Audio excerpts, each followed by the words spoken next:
Mr. President, let me begin by congratulating you for assuming the presidency of the Security Council for the month. I assure you of my delegation's full support. Mr. President, my country, Ethiopia, is undergoing a significant transformation that requires delicate and context-driven handling of its domestic affairs. In our bilateral meetings with members of the Council and the informal dialogue we had last month, we have exchanged views and concerns, all of which the government of Ethiopia approached and acted upon in a constructive manner. This being said, Mr. President, I'm surprised by the rationales of calling for this open meeting. We are fully cognizant of the responsibility of this Council to work towards international peace and security. The very first requisite for this onerous responsibility is to encourage dialogue and prevent escalation through constructive engagement and reinforcement of achievements. This meeting is called at a time when the government of Ethiopia took bold measures and political decisions to meet the needs and well-being of its people affected by the law enforcement operation in Tigray. This measure should have encouraged our friends to give support and de-escalate the unhelpful pressure. Equally, we wish to express our appreciation to all of you for recognizing our resolve for peace behind this difficult initiative we have taken. Mr. President, since the Council held the informal interactive dialogue on the humanitarian situation in Ethiopia, there are critical developments that deserve your recognition and constructive outlook. On 28 June 2021, the government of Ethiopia decided to cease the active military engagement of the Ethiopian National Defense Forces in the Tigray region. This decision for humanitarian ceasefire was reached after a concerted deliberation with various stakeholders and partners.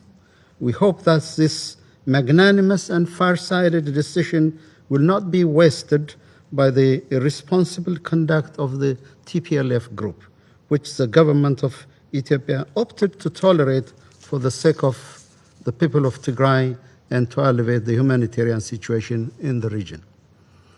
The decision to cease military operation is hoped to create a conducive environment for humanitarian operation in Tigray. It will also pave the way for an inclusive national dialogue. The TPLF group that were pursuing continued its belligerence to protect few individuals. In furtherance of its agenda, it began conscripting young and elderly civilians, women and men, to fight highly trained and armed men of their country. This exposed the people in Tigray for the military confrontation that are not prepared for. Furthermore, it posed a risk for disruption to the agricultural season. The group's ethnically charged tactic of vying the people against the government is also found to be detrimental to our innate social fabric.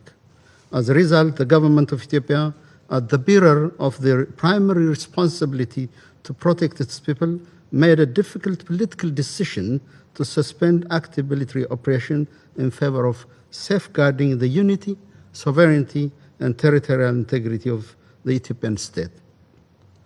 Now we believe we have created a space for unfettered humanitarian assistance and proper conduct for the agricultural planting season. In addition, we will augment humanitarian efforts in the region, including distribution of food and non-food items from warehouses across Tigray. The National Disaster Risk Management Commission and the 5 humanitarian agencies deployed in all waradas of the region are set to resume their function.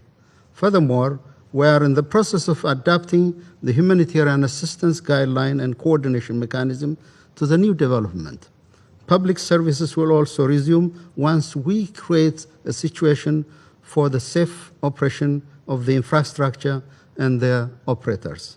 Mr. President, Ethiopia faces the inevitable journey of addressing the political and structural underpinnings of what we had experienced last November when our defense forces were attacked from within. The immediate need lies in creating an environment for the delivery of much-needed humanitarian assistance. In this regard, the government will continue to exert maximum effort and allocate the available resource towards this end. We welcome and appreciate the concern expressed by the Council members for our compatriots in Tigray who have regrettably sustained the burden of the impact of the law enforcement operation due to the cowardly tactics of the TPLF group. It is important to underline that wounds and sufferings of all Ethiopians are unacceptable. The shortcomings in preventing these sufferings are not something the government belittles.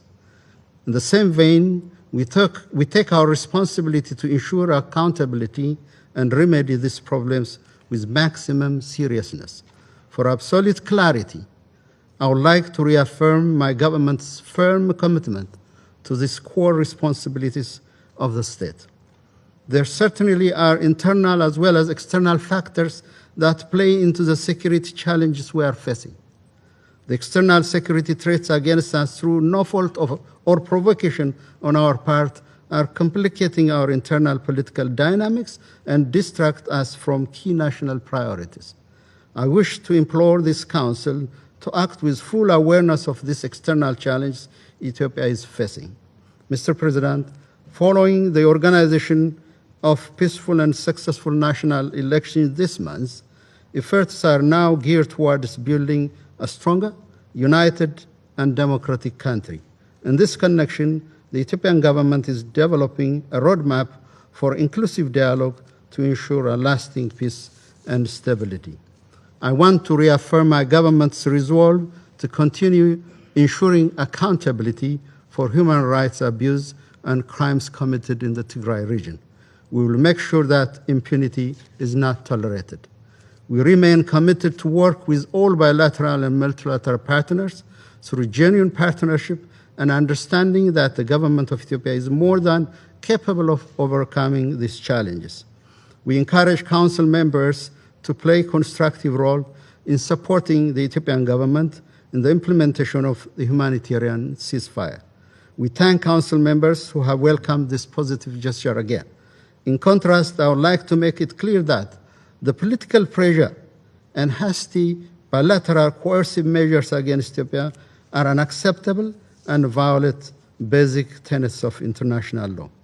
Excessive pressures will put this ancient country of 110 million people to the precipice and deep ravine with no possibility of recovery.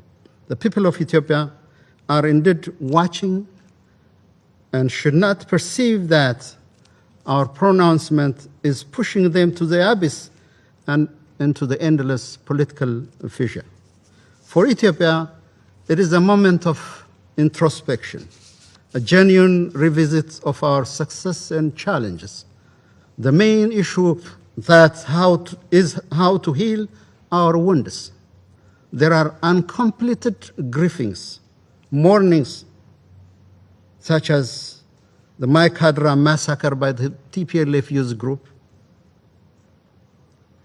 the suffering of the people of Wolkayet and Tagade, who have been evicted from their ancestral land over the last 30 years. So there needs to be proper closure. The political culture of impunity should have closure. We know that what exalts us as a nation is to overcome our own challenges. What would elevate us as a nation is our commitment and the commitment of our people to stand for peace. We might be poor, but we have also hope. We are people with values, cherished ones. For Ethiopia, hope is still alive. In conclusion, I hope Council members will take the situation in my country in the right perspective, understand the magnitude of the challenges we face, and also recognize the important step that we have taken in this regard. What we really need at the moment is the support, understanding, and solidarity of the international community. That's why I want to end by appealing to international partners and friends of our country to continue scaling up humanitarian support to meet humanitarian needs across Ethiopia. I thank Mr. President. Je remercie le représentant de l'Éthiopie de sa déclaration. Il n'y a plus d'oratrice ou d'orateur inscrit sur la liste. La séance est levée.